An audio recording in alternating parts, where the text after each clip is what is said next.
Ça fait extrêmement longtemps, ça fait plus de 2 ans que j'ai pas fait une vidéo. Ça me fait vraiment tout bizarre de recommencer, on reprend à zéro, j'ai oublié comment monter des vidéos, j'ai oublié comment faire, j'ai mis 1 heure à me réinstaller.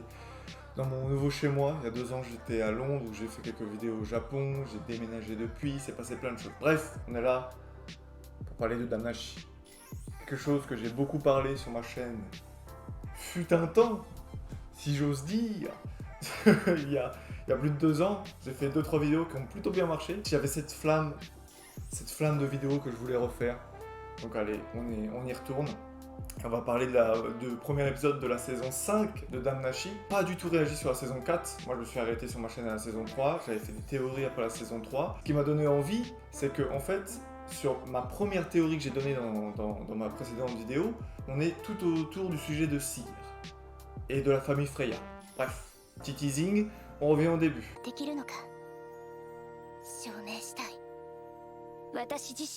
Le début de l'épisode de la saison 5 de Damnashi, on sort directement de la saison 4. La saison 4, dernier épisode, le lendemain quasiment, voilà, on en est là. On voit qu'il y a Lily et Aorime qui ont monté de 1 niveau, ce qui est assez logique.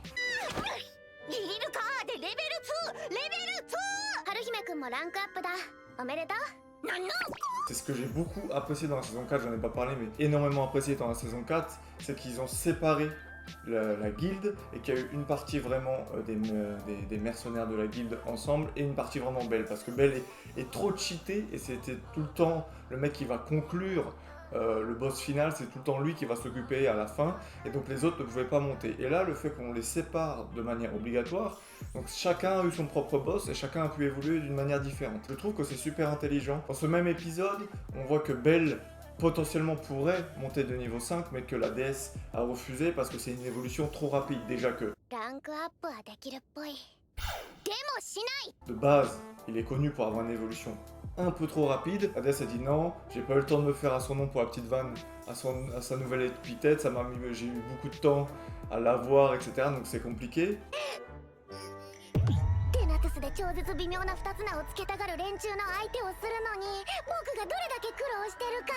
J'attends. Ce qui est bien, ça nous tease déjà en avance ce qui va se passer dans cette saison, c'est qu'on le voit un peu plus tard dans l'épisode où à un moment il se fait prendre une rouste, parce qu'il est seulement au niveau 4 et la personne qui lui met une rouste est sûrement niveau 5 voire niveau 6.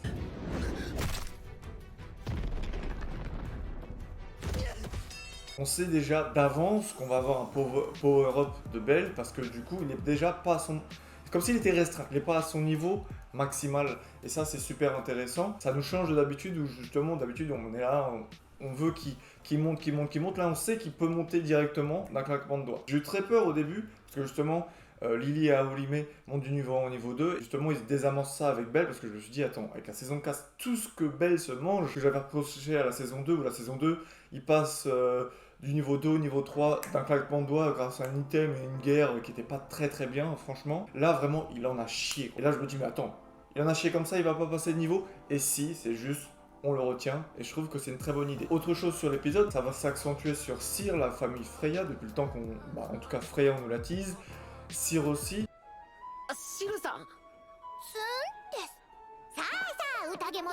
J'avais mis la théorie qu'elles étaient connectées les deux, c'était sûr, le carré design est identique, et que en fait j'ai l'impression que Freya voit la ville d'Ohario à travers les yeux de Cyr. Moi je pensais que c'était la même personne, mais finalement c'est pas la même personne, c'est plus... du coup ça a l'air plus compliqué.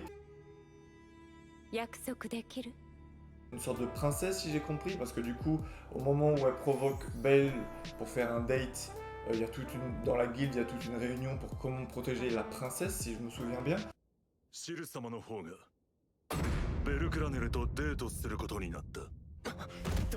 Je sais pas encore c'est quoi le statut de Cyr, mais on s'est rapproché, donc cette saison va être super intéressante par rapport à ça. On a aussi toute la relation Cyr-Ryu, donc Ryu on voit dans cet épisode justement qui est gêné de parler à Belle, qui est devenue amoureuse de Belle parce qu'il l'a sauvée, donc... Une de plus dans la collection j'ai envie de dire. Et du coup Cyr qui va lui demander directement est-ce que je peux faire un date avec Belle. Pourquoi tu me demandes, il n'y a aucun souci, tu m'as sauvé la vie, etc. Même si elle le dit à regret. Il dit voilà, les conséquences de ça, ça va être, on va sûrement se détester, on va sûrement plus parler, et il n'y aura plus de machine arrière possible. Je trouve ça super intéressant sur aussi le développement des personnages un peu plus secondaires, des développements entre les personnages entre eux en fait, ce qui est logique, ça ressemble vraiment à quelque chose qui peut arriver dans la vie quand tu vois un triangle amoureux dans ce sens-là. Tu peux pas garder une amitié quand tu aimes la même personne, que ce soit deux filles, un garçon, ou deux garçons, une fille, en général, je dis bien en général. Ça nous met les petites pièces de ce qui va se passer dans cette saison. Un petit mot aussi sur l'animation. J'ai l'impression qu'il s'améliore encore une fois. C'est une évolution depuis la saison 1, évidemment ça s'améliore un peu. Tout en gardant l'identité, je trouve que l'identité des dessins et de la manière des designs est gardée dans cet épisode et dans tout Danmachi dans les 5 saisons.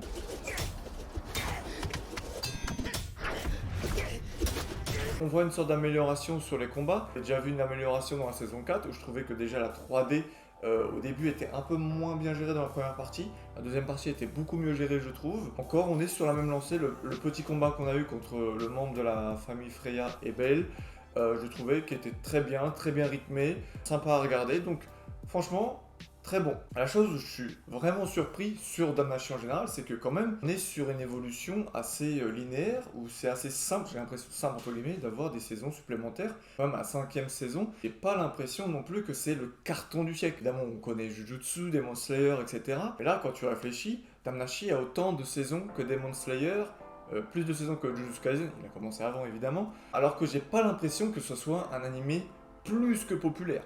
C'est pas mon ressenti en tout cas. C'est une agréable surprise et j'espère que ça va continuer ainsi. La dernière chose, oui, donc après le ending, il y a une scène post-générique où justement t'as Cyr qui fait un petit flashback qui va demander l'autorisation à la princesse Freya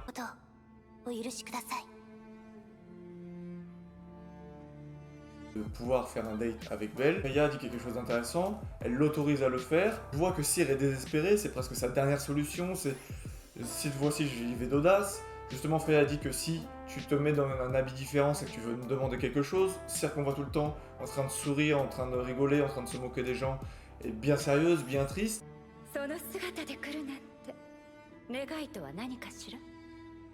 Et Freya lui dit, tu peux aller faire ce date avec Belle, mais si te perds à jour dans ta comédie, tu ne pourras plus jamais le voir.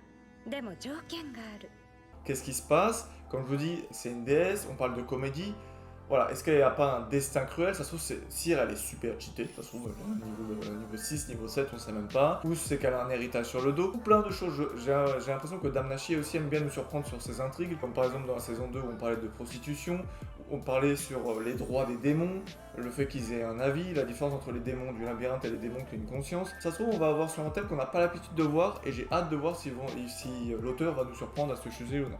Écoutez, pour une reprise, je suis content. C'était un peu bourbier, faut que je reprenne mes marques. Mais voilà, de toute façon, pour une vidéo qui va faire 20 vues, écoutez, on s'en sort plutôt pas mal. Je vous dis à très bientôt. Je sais pas. Écoutez, on verra bien. Avec le boulot, c'est compliqué, mais voilà. Très grand plaisir de reprendre. Je sens que le montage va être long. Le montage va être long, ça va être quelque chose après 2 ans et demi sans montage. Mais bon, c'est pas grave, on le fait pour le plaisir. Je vous dis à très bientôt. J'espère que tout s'est bien enregistré correctement. Ciao.